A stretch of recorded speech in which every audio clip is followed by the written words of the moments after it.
Good evening, everyone. I hope you're doing well this evening. This is like, what is this, Tuesday night?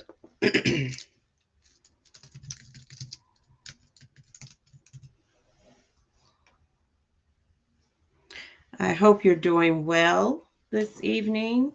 Um, Wanted to come on and talk about how to prepare financially before planning a trip. Now, for For me, because travel for me is a lifestyle, right? So it is a part of what I do, not only from a business aspect, but it's also what I do, um, just in my spare time as well. And so being able to financially afford to travel is really important to me. That's like one of my top priorities.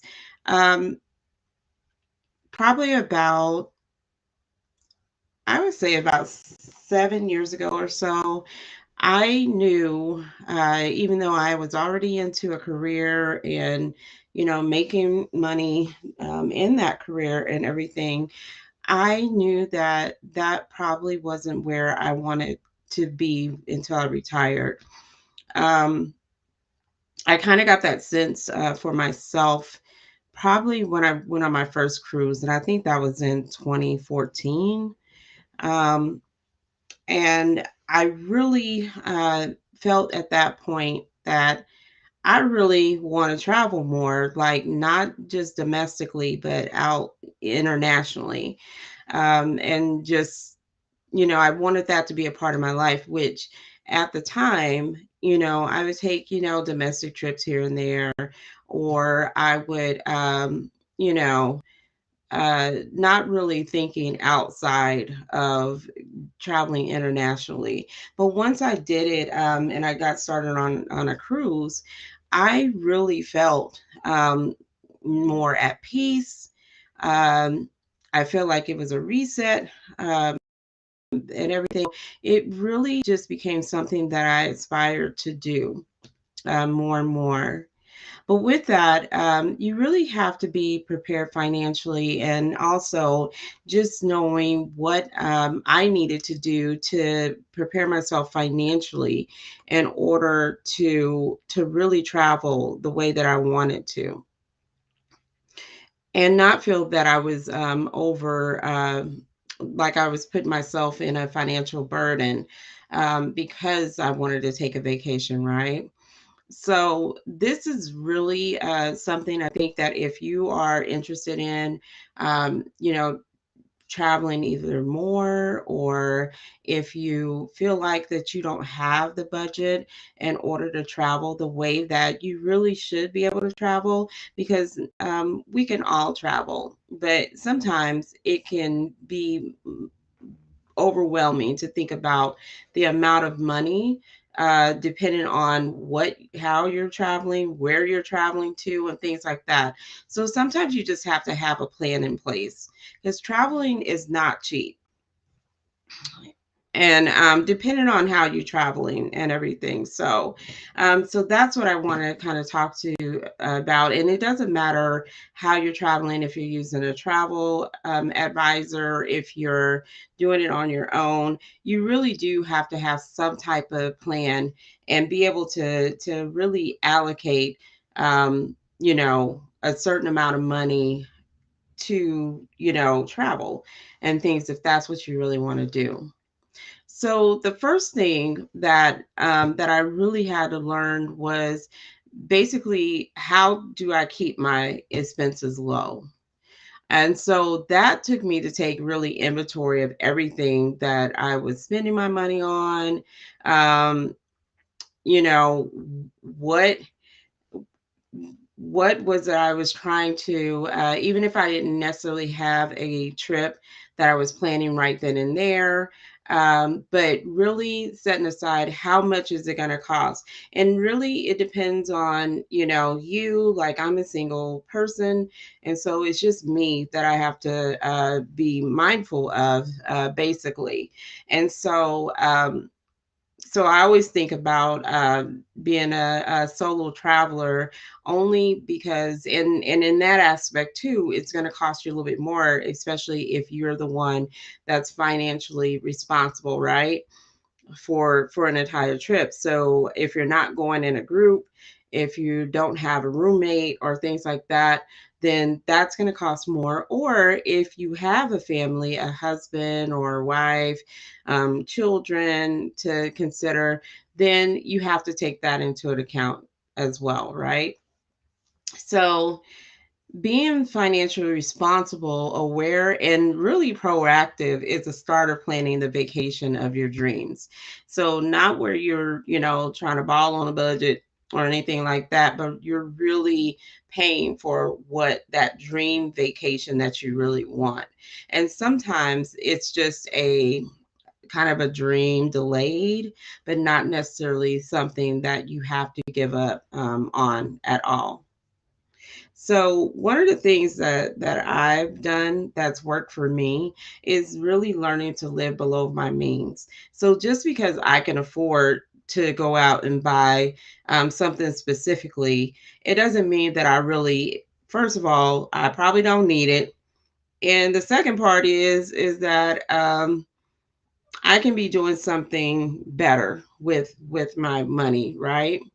So living below my means that I'm not going to go out there and be excessive and things like that. So everybody has a specific, you know, wants and things like that. So your wants may be that you want to buy a house or, a car or whatever else. And we all had to do something in order to make that dream come true. It's just not about you having the money to do it, but also how are you actually um, financially putting yourself in a position in order to actually afford a house, that luxury car, or whatever it is. In this case, a very nice vacation, right? And so that's really where you have to look. You have to look at what you're spending your money on, and then you're going to have to make some sacrifices in order to do that. And I'm not saying that, even if you have all the money in the world or whatever, I think that there's still something to be said to be financially responsible in order for you to do what you want to do. So, also, what I've learned is that I prefer to have experience versus things. Um, when I decided to go full time with my travel business, I knew that in order for me to travel the way that I want to, and things like that, that I was going to have to basically purge a lot of things. So that meant, not living in a bigger place. It meant that I was watching, my monthly, expenses and things. It meant that I wasn't going to go out to eat as much and things. So to me, there's not really sacrifices because I'm really changing where I'm positioning my money. So I'm lessening what it is that my monthly expenses, and also just those things that I really don't need to do. Like I don't need to go out to eat multiple times a week and things. I don't have to go out and buy this expensive meal or these expensive clothes and things like that. I don't have to do all those type of things because it's unnecessary, right? There are things that I want. There are things that they're not things that I need, right? And so having the experience and saying that I've been to Africa, having the experience saying I've been to Colombia, having those experiences right there, it could never in my mind replace items, things that I didn't even need, meals that I probably forgot that I even went out to, unless something significant happened, just things like that I could definitely go without. So definitely asking myself, do I really need to purchase that? Do I really, really need that? And just thinking twice and just making it count, right? So for me now, because I work remotely from home, even if I am working for someone else, I'm working remotely regardless. I, don't have a lot of the expenses that I had before, and things like that. Then it frees me up to do other things. So that means that if I want to jump up and say, oh, well, there's a flight that $100 round trip flight to Miami and everything. I think I want to go do a workcation from Miami. And I found a place, to go to, then that means I can jump up and do that. I can go do that because I've saved money and things. I have it sitting there for travel. And that's what I want to get up and do. And so that's one of those things that having money sitting to the side waiting for those deals like that, or if I'm planning a more expensive trip, then I have an idea around what the cost is going to be. Now just imagine if you're planning a couple years out or whatever, that it's going to cost a little bit more than what it is for today. But just give yourself some type of idea, some type of goal. So if you say that, okay, well, I want to go to Asia, I want to go to somewhere in Africa, I want to go, wherever, you know, then that should be your goal. That's what you're working for, right? So no different from a house or whatever. So, um, at that point, we're looking at budgeting, right? So you need to make a budget and you stick with that. It's okay every once in a while to splurge here and there and things, but you really need to stick with your overall budget and make sure that you're staying pretty close to that, right? And then pay attention to the price tags. Like right now, I've been looking at like regular t-shirts. Like that's something that I just buy, but I buy those like off season. So if I want like short sleeve t-shirts, I'm buying them now and things like when they are on clearance and everything. So because those are the type of things that I would wear like on when I'm traveling and things. And just basic wear that I would wear underneath something or whatever. So typically, and because I've worked in retail for a long time in the past and things, I know how the sales go. I know when to buy things. I know when to not buy things. I know everything goes on sale, right? So unless it's something that I absolutely need, like right here, right now, then I'm buying those off season swimsuits, everything. I'd never buy swimsuits full price. They're always on clearance somewhere. So those are the things that I would purchase. Same quality, I just didn't pay full price for it. So it's things like that just retraining how when I buy things, what I'm buying, um, making sure it fits in my budget. And then I just have it available for me because those are things that I would wear all the time. So then I just have them available you know, whenever I need them or whatever, because those are things that I would replace every year anyways, or t-shirts and stuff. Um, so when you know that your finances are getting tight, avoid going out to dinner. Make food. Uh, you know, I eat leftovers. I don't need those new pair of shoes and stuff. I'm pretty sure I have shoes in there unless I have holes in it, whatever. Do your pedicures at home. Just things like that is going to cost you money that you can afford to either do at home, do it yourself, pack a lunch, all these type of things. That money adds up over time. If you were to think about all of the lunches and things that you buy within a week, however many times you eat out for dinner and stuff, and you actually looked at it over a month's time, then you probably could have put down a good deposit probably on a vacation. So the second task is to get online. Make sure that you are doing online baking, especially when you are traveling. I think that that is one of the best things ever that I can actually get into my bank account. I can set up auto pay for my bills and things like that. So if you know you're going to be gone for an extended amount of time, then make sure that you have your bank's app on your phone, and that you can actually see exactly where what you're doing, and that you can actually keep up on payments for things when you are away.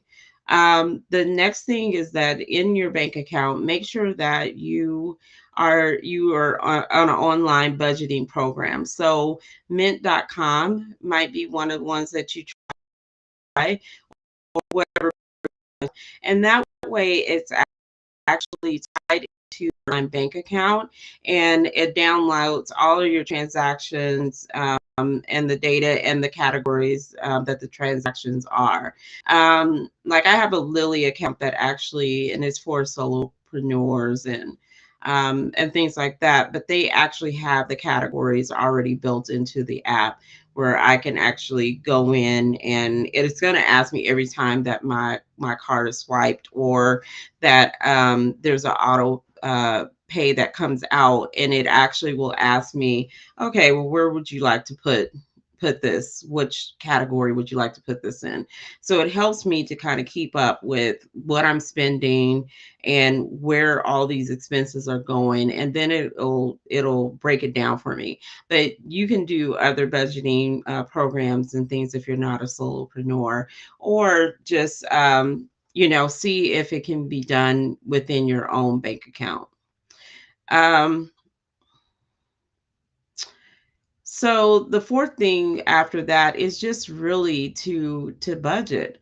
Once you have everything, your expenses in those different categories, then you can look back and you can see exactly how much your electricity costs, how much does water cost, the gas, all these regular expenses, household expenses and things. And then, you're able to kind of budget a little bit better on that, but then you also know what type of disposable income that you have in order to do some of the things that you like, but also so you can actually save money for that trip. So for me, I know that I typically, because I think that traveling is the thing that I want to do more so than I want to allocate money to eat out all the time or whatever. So for me, I am going to set a certain amount of money aside for me to just have for travel expenses, and then I will turn around and, if I have something left over, whatever, then if I want to treat myself out to eat or whatever, then I can do that. So that's the way that I look at it. But people may think of it the other way, where, okay, well, I want to be able to, spend money eating or shopping or whatever. And then whatever left, then I'm going to allocate that to travel. So it's whatever you want to do with it. Um, Having also a separate savings account where you can actually, separate from your bank account and things, where you can actually push it to a separate savings account or a checking account, is a good idea too, because then that will make it where you'll resist pushing money back and forth from the checking account to the savings account. So if it's in two different accounts, that's not connected, then that's one of the things that you can do as well. That may be helpful. And so I definitely have one. You can actually look at maybe a Capital One 360 savings account or checking account. I actually really like it a lot. And then it's also a with the checking account, the debit card, and things, because it's Capital One, and everything, then it works anywhere that you travel in the world as well. So that's one of the things that you do have to be careful with when you are traveling and things, especially with specific types of bank cards, or I forget what type, like other types of cards, if they're going to work out of the country. But that is one that will work for you out of the country. The other thing that I didn't mention, because I'm not married, but if you're married and everything, then possibly just merging your finances, or somehow create joint finances with your spouse if you haven't already done that. Um, that actually will help to make a budget work, because then you know what's coming in and out as a couple, right? And so you can look at the big picture of your finances each month, and then you can also be able to save, more. And so definitely communicating with your mate, with for travel finances, is definitely one of those things that you want to do if that applies to you.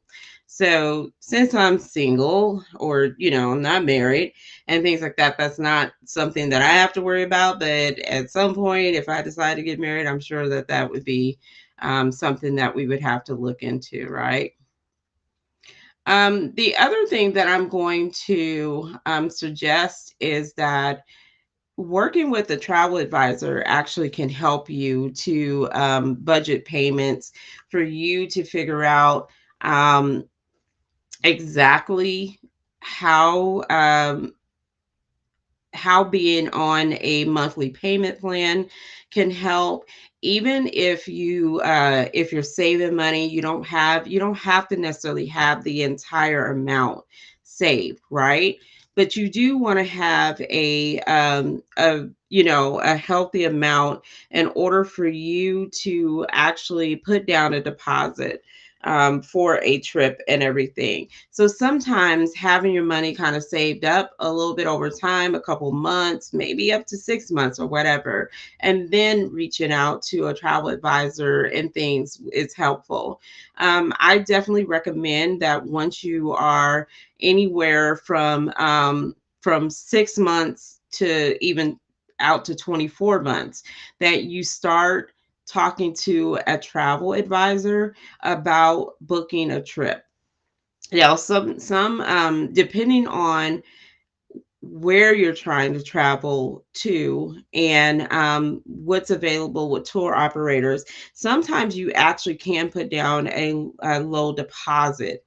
Um, Even almost 24 months out, depending on if they have their packages already up.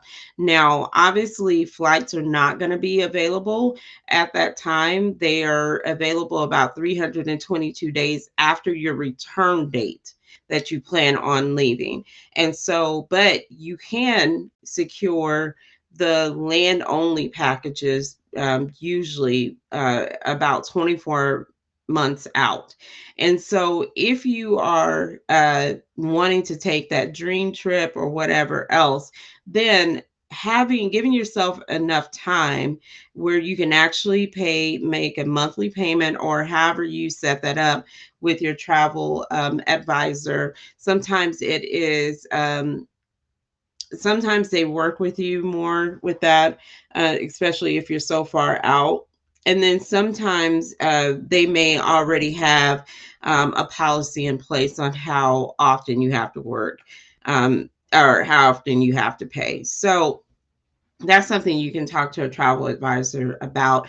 But you can actually start to make payments further out.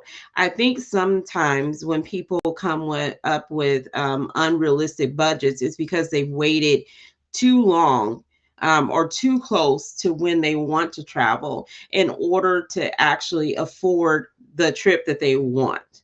And that becomes a problem, because you're going to conflict what the actual cost is when you take everything into an account. Because when you're working with the travel advisor, we're creating a comprehensive package. That means that we don't want you to worry about anything. We don't want you to have to worry about your airport transfers, your excursions, if that's what you choose to do, your hotel or resort accommodations, food, if we can include all of that in for you, or we try to get as much as possible. So we are looking at the entire picture when you may just be focused on the flight and the air. But there's so many other expenses that you have to take into consideration in order to do that. And then on top of that, people forget about their travel insurance as well. And so that's also something that you need to factor into actually planning a trip. Even if it's domestic, you really need to get your travel insurance in case something happens, especially when you're traveling, or you're traveling like within 6 months to 2 years. We don't know what can happen between that time. So you definitely want to make sure that you have enough money on hand to not only put down a deposit, but also to get the travel insurance from the beginning, and be able to do a cancel for any reason policy, to upgrade it for that reason or whatever. So it can be done. But the further out that you're planning a trip, the better off you're going to be, especially when it comes to actually planning out, because also that's when the good prices are out, because especially when the tour operators are initially signing those contracts and things like that, so they're putting out the resorts, if you're going to the Caribbean or Mexico or something like that. So they're going to want to fill those spots up, right? And so it's really when they're initially signing those contracts, a year out, maybe longer out, that you really want to get in and secure the land part of it. And then you can always add in the air when it's available, to add on to your trip. And so I probably wouldn't wait until the air is available, in order for you to do it. And then, and to really just kind of get a thought about it. Like, I already know where I'm going all the way through 2016. Um, and for me, dealing with my clients, they're going to know where they want to go through 2016 as well, once I put out the hosted trips and everything. And so those things are really important, that I'm helping people think ahead, but also helping them to budget their money as well, to make sure that they are in a position where they're not just going on these low budget um, trips, but they're really able to go on the vacation of their dreams, and that it be exactly what they expect it to be, and that they're able to afford it. So preparing yourself financially, it doesn't necessarily mean that you have to have all that money saved up and that you're waiting years in order to do it, but you're really getting a head start on it, and you're putting yourself in a position where you can make the monthly payments towards the trip and things, or that you are able to, if there's an influx, like with flights or whatever else, that you have some money saved back where it's not really a big deal. Or like some of my clients and stuff that chose to, um, they chose that they were going to, fly first class when they go to Ghana and things. And they literally have been saving this money, and they had the money to do it, and these were tickets that were over like 10K. So it's things like that, that if you know that this is the way that you want to travel, if you know that this is something that you want to do and things like that, then you find a way to hang back on certain things that you really don't need to purchase. You don't need to actually spend your money on, in order for you to have a wonderful, amazing, and unforgettable, vacation. And so that's really what it comes down to, and not waiting until the last minute and then having to say, well, I only have this amount and things, when we know that that's not really the experience that you want.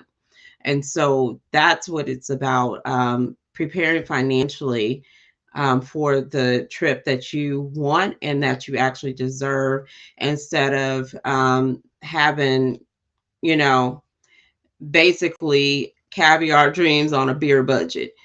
That doesn't work and stuff. So those are the things that you really have to, be mindful of, and make sure that you have the funds there in order to do what you want. And it really doesn't take much. Like I'm telling you, if you think about, what you probably spend on things that you really didn't need, then, you probably would have half of a trip already, together within a couple months. So hopefully this has helped someone, to kind of start thinking about, where your financials are before you start planning a trip, and even making that maybe a line item within your budget as well. I actually have clients that's exactly what they do, is that they have a line item. They travel with my company or on their own, with, where I am actually booking their trips all the time, and they just have a budget that's right there, that's for travel, for them to actually, pay on multiple trips at one time, or maybe it's a big trip that they're doing, and things like that. And so they're way ahead. Like some of them are so far ahead that I can't even research their trip yet, because they're telling me like a couple years in advance. So it's just on my to-do list. And when it comes up for me to actually start to look and be able to, get them started on, payments and securing things. So some of them are way far in advance, ready, whenever it's time for them to actually start, looking at trips and things like that. Um, so you know, hopefully that kind of helps. Uh, Definitely, and this will be the last thing I'll mention, but if you're interested in going on one of the hosted trips, then we still have those at $50 deposits, per trip per person. And so if you want to get in on that deal, it stops on December 17th. So December 17th is the last day. So that's like about 4 or 5 days away. You can go to urbanchictravelistas.com in order to, you'll see the banner on the homepage. Just click on that banner and it'll take you to all the hosted trips. We're going to Ghana next year in July, over, the 4th of July. So we'll be there instead of here. Greece is in September of 2024. And then we're going to Egypt in 2025. And then probably early in 2026, we're going to go to, Tanzania. So we'll go do the, Serengeti, and also, Zanzibar in Tanzania. And then, so that trip is still, far out, but it'll be come published where you can actually put a deposit down. Um, Probably early next year and everything. But the Greece trip, Ghana, and Egypt are already ready. You can put down a deposit on those trips right now. So if you guys have any questions, you can definitely, comment in the comment box, however you're looking at this video, and then I will respond back to you. You can DM me on Facebook or, Instagram and everything. You can email me info@urbanchictravelistas. So you guys have a wonderful evening, And thank you for listening in. Tomorrow, I'm coming back and I'm talking about solo travel. So, if you are ready to solo travel, want more information about it, want to know how I handle solo traveling or anything like that, then tomorrow night is your night to listen to that. So, hopefully, you'll be able to tune in. If not, then go back and listen to all of the recordings of my videos. So we'll talk soon. You guys have a wonderful evening. Thank you so much for listening in, and we'll talk to you soon.